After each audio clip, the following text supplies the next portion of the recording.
জানাচ্ছি। প্রথমে অনুরোধ করছি, আপনারা যারা এই ভিডিওটি দেখছেন, যারা ফেসবুকে দেখছেন, তারা বেশি বেশি করে শেয়ার করবেন, যারা ইউটিউবে দেখছেন তারা বেশি বেশি করে সাবস্ক্রাইব করবেন।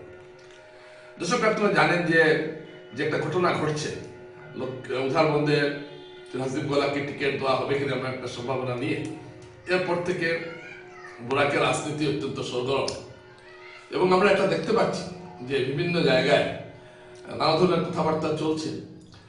উদাহরণে রাজদীপ গোয়ালাকে যদি প্রার্থী করা হয় এবং করার যে সম্ভাবনা দেখা গিয়েছে বিজেপি প্রার্থী করার, এর ফলে কি প্রতিক্রিয়া দেখা গিয়েছে এই সম্পর্কে আমি একটু আলোচনা করতে যাচ্ছি। দর্শকরা, এই প্রেক্ষাপটে অনেকেই প্রশ্ন করছে, নিশ্চয় কি এত সহজে ময়দান ছেড়ে দেবেন? দুইবারের বিধায়ক মীরকান্তি সোম এবং তিনি গত কয়েক বছর থেকে উদাহরণে কাজ করছেন, তার একটা নিজস্ব ফিডব্যাক রয়েছে। তার মধ্যে একজন ব্যক্তি চট করে ছেড়ে দেবেন, এটা হয় না। আমি মিশমের সঙ্গে কথা বলেছেন, তিনি বলেছেন, দেখুন সিএম মুখ্যমন্ত্রী তো আর আমাকে বলেননি যে টিকিট দেওয়া হবে রাজদীপ গোয়ালাকে, সুতরাং এরকম কিছু হওয়ার কথা নয়। এবং তিনি তার কাজ করে যাচ্ছেন, তিনি বিভিন্ন জায়গায় সংবর্ধনা দিচ্ছেন, এসব আমরা দেখতে পাচ্ছি। অর্থাৎ মিহির কিন্তু ময়দান থেকে সরছে না, এটা কিন্তু একটা ঘটনা। এবং মিহির ময়দান থেকে না সরার যে রাজনৈতিক যে প্রভাব সেটা উদাহরণে ঘটবে, সেটা কিন্তু খুব চিন্তার বিষয়। কারণ অতীতে মীরকান্তি সোমের এমনও আমরা রেকর্ড দেখেছি যে তিনি দলীয় প্রার্থীর বিরুদ্ধে প্রতিদ্বন্দ্বিতা করে ভালো ভোটও পেয়েছেন, জিতেছেন, মাফ করবেন, বিজেপি প্রার্থী পরাজিত হয়েছেন, তারপর তাকে দলে আনা হয়েছে, টিকিটও দেওয়া হয়েছে। সুতরাং মীরকান্তি সোম এমন একজন ব্যক্তি, আপনি 8-10 জন এমএলএর সঙ্গে, বিধায়কের সঙ্গে তাকে মেলালে পারবেন না। এবং তার পেছনে সর্বানন্দ সানোয়ালের একটা প্রত্যক্ষ সমর্থন রয়েছে। এবং এই যে রাজদীপকে বলা হয়েছে, ইঙ্গিত দেওয়া হয়েছে, মুখ্যমন্ত্রী দিয়েছেন, এই খবরটা ইতিমধ্যে সর্বানন্দ সানোয়ালের কাছে পৌঁছে গেছে।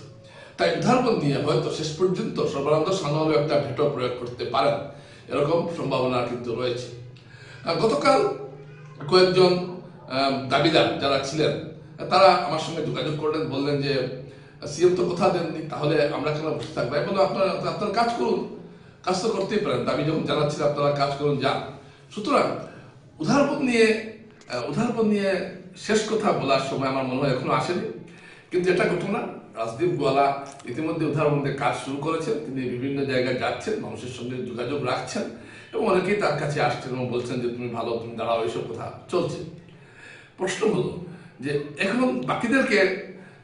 বাকি যারা আছেন দাবিদারদের, এরা সবাই ততটা কার্যকর না হতে পারেন যতটা মীরকান্তি সোম হতে পারেন। মনে রাখবেন, পরপর দুবারের একজন বিধায়ক যদি থাকেন একজন ব্যক্তি, তার সঙ্গে বহু লোকের একটা সামাজিক সম্পর্ক তৈরি হয়ে যায়, আর্থিক সম্পর্ক তৈরি হয় এবং তাকে কেন্দ্র করে একটা সমর্থক বাহিনী তৈরি হয়, যারা সবসময় তার সঙ্গে থাকে। অনেকে আবার ছেড়েও চলে যেতে পারে, না এই কাজ ভালো করে দিই, এই কাজ ভালো করে দিই, কিন্তু ছেড়ে চলে গেল কিছু লোক থাকবেন যারা এইভাবে তাকে সমর্থন করে যাবেন। এটা কিন্তু একটা ঘটনা।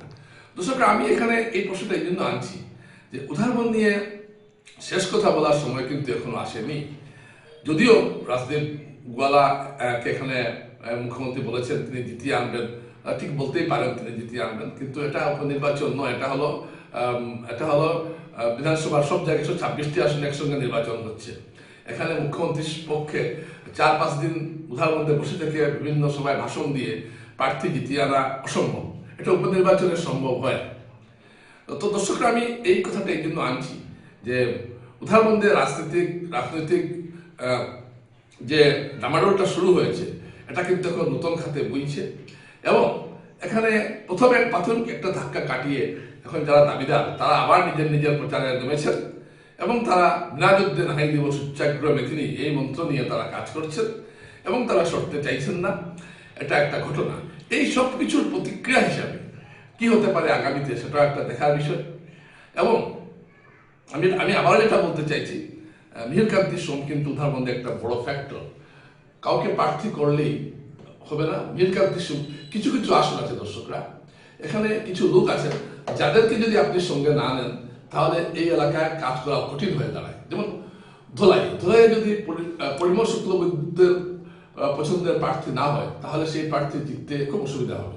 কারণ পরিমাণ বলতে বিজেপির বাইরেও একটা ভিত্তি তৈরি করেছেন গত 30-35 বছরের ধরে। একইভাবে বেশ সময় একটা ভিত্তি তৈরি করেছেন উদাহরণে, এবং এই ভিত্তিকে আপনি এক কথায় উড়িয়ে দিতে পারবেন না। সুতরাং রাজদীপকে উদাহরণদের পুনর্বাসন করতে হলে মিহিরকে যে কোনোভাবে হোক কনফিডেন্সে বা আস্থায় আনতে হবে। কিন্তু মিহির যা বডি ল্যাঙ্গুয়েজ আমরা দেখছি, তারা তিনি খুব একটা যে এগুলো কথা মানবেন, তিনি বলছেন যে এটা আমার কাছে কিছু নয়, কে কাকে কি বললো, আমাকে তো কিছু বলা হয়নি, সার্ভে টার্ভে আছে, আর অনেক কিছু আছে। দর্শকরা আজ এই পর্যন্তই। আগামী তারও রাজনৈতিক যে ঘটনাগুলো আছে আপনাদের সামনে তুলে ধরবো। নমস্কার।